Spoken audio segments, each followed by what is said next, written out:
Irmãos, a graça e a paz de nosso Senhor Jesus Cristo. Amém? Como eu disse para vocês, nós vamos agora todo sábado gravar um vídeo aqui.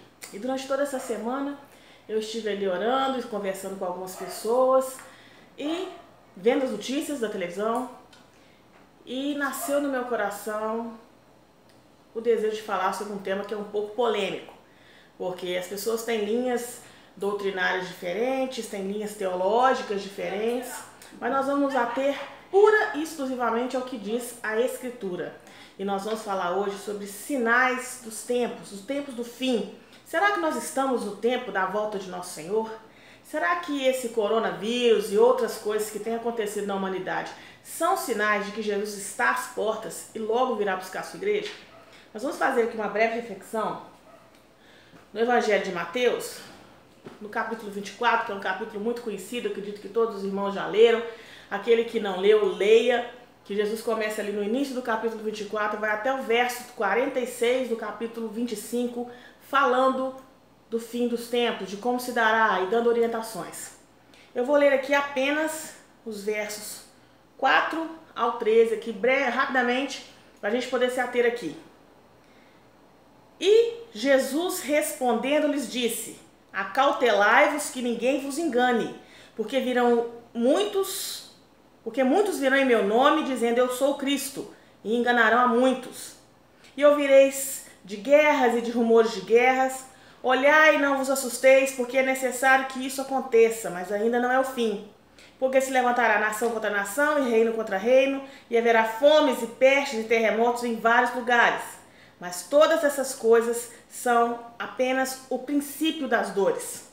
Então vos hão de entregar para seres atormentados, e matar-vos-ão, e sereis odiados de todas as gentes por causa do meu nome. Neste tempo, muitos serão escandalizados e trairão uns aos outros, e uns aos outros se aborrecerão. E surgirão muitos falsos profetas, e enganarão a muitos. E por se multiplicar a iniquidade, o amor de muitos se esfriará. Mas aquele que perseverar até o fim será salvo. Somente até aí. Todas as vezes que eu leio este texto, eu fico sempre procurando ver se tem alguma coisa a mais acontecendo. Então até aquela parte da perseguição da igreja, muita coisa ali já está acontecendo. Guerras, rumores de guerras, pestes, terremotos. Mas a perseguição em si, a braba mesmo, como deve ser, ainda não aconteceu. Prova disso é que nós temos um canal. Podemos ter um canal para poder falar do amor de Deus. Nós ainda podemos congregar, nós ainda podemos orar em praça pública aqui no Brasil, mas nós sabemos que em países comunistas isso já não é uma realidade. Porque se tem uma coisa que o comunista faz é perseguir o cristianismo, é uma das bases do comunismo, é isso. Eu disse até que queria comentar com vocês que eu estou lendo esse livro, 1984, de George Orwell. Este livro foi escrito em 1949, sobre coisas que poderiam acontecer em 1984, que ainda não chegaram a acontecer, mas que possivelmente vão acontecer daqui para frente. Este livro seria, na cabeça de George Orwell, na época que ele escreveu, uma distopia, uma coisa que era meio que impossível naquela época de acontecer. Ou não, pode ser que ele era um profeta. Mas a verdade é que quando nós lemos esse livro, nós temos a certeza de que as coisas caminham para isso aqui que está acontecendo, que acontece nesse livro. Que é um mundo completamente comunista, de imposição, onde as pessoas não têm direito de ter religião, não têm direito de pensar, não têm direito de dar ali suas opiniões. É assim que acontece no mundo aqui desse livro. Mas voltando aqui para a palavra, nós vemos que a perseguição ainda não acontece, mas ela vai acontecer.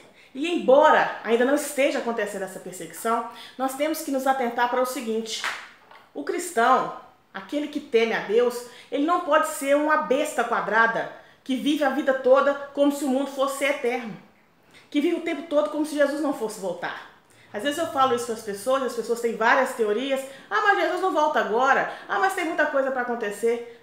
Vamos imaginar que talvez Jesus não volte agora. Mas eu e você podemos morrer. É certo que vamos morrer. E quando nós morremos, Jesus voltou para nós. Então essa tem que ser uma preocupação.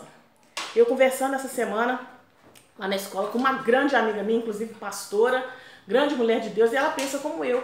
Os sinais estão muito próximos de coisas grandes para acontecer.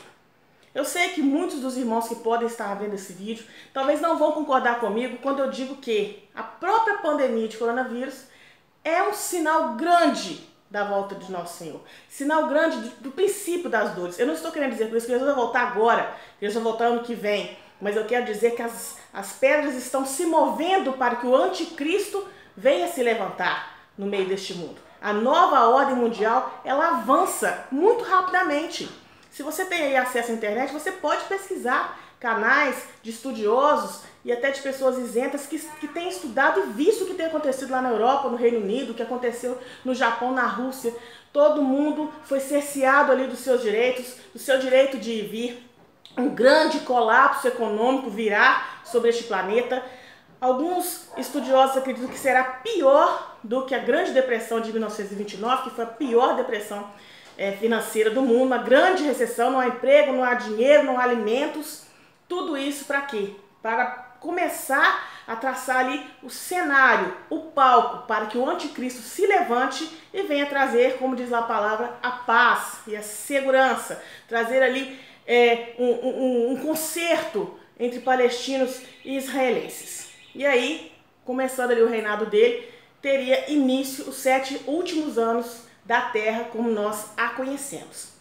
Então, levando em consideração as milhares de teorias que as pessoas têm, os tribulacionistas, os pré-tribulacionistas e os pós-tribulacionistas, os milenistas e os amilenistas, tudo isso ninguém tem muita certeza de como e de quando as coisas vão acontecer. Mas de uma coisa nós temos certeza, nós precisamos estar ligados, nós precisamos ficar mais de olho nas coisas que estão acontecendo, ter uma visão profética desses últimos tempos, parar de ficar nos preocupando ali com coisas banais, com coisas que não tem nada a ver. Ali no texto, em Mateus 24, tem uma parte que Jesus disse que a volta dele será como nos dias de Noé. Bebiam, comiam, casavam-se e davam-se em casamento. O cristão, ele não pode viver assim. Não é mais tempo de viver fazendo planos. Eu vou fazer isso, eu vou viajar para o exterior, eu vou construir. Agora é tempo de nos preparar para a tribulação que virá.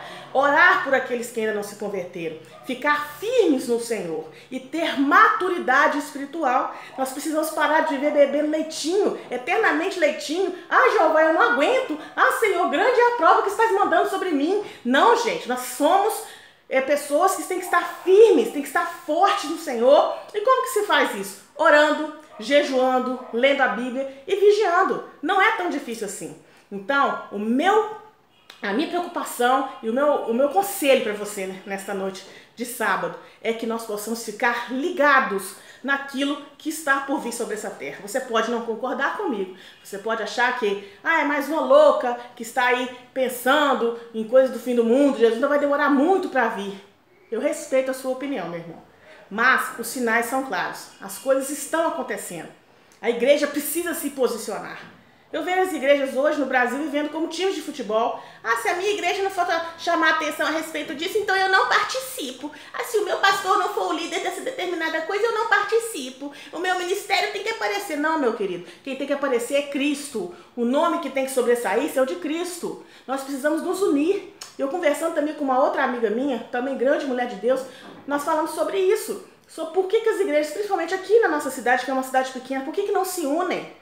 Não fazem ali uma grande campanha, entregam, agora você vai doar cobertores, vocês vão doar alimentos, o outro vai doar um leite, o outro vai doar roupa, mas por que não se faz isso? Porque as pessoas querem chamar a glória para si. Eu quero que eu apareça, eu quero que o meu ministério apareça.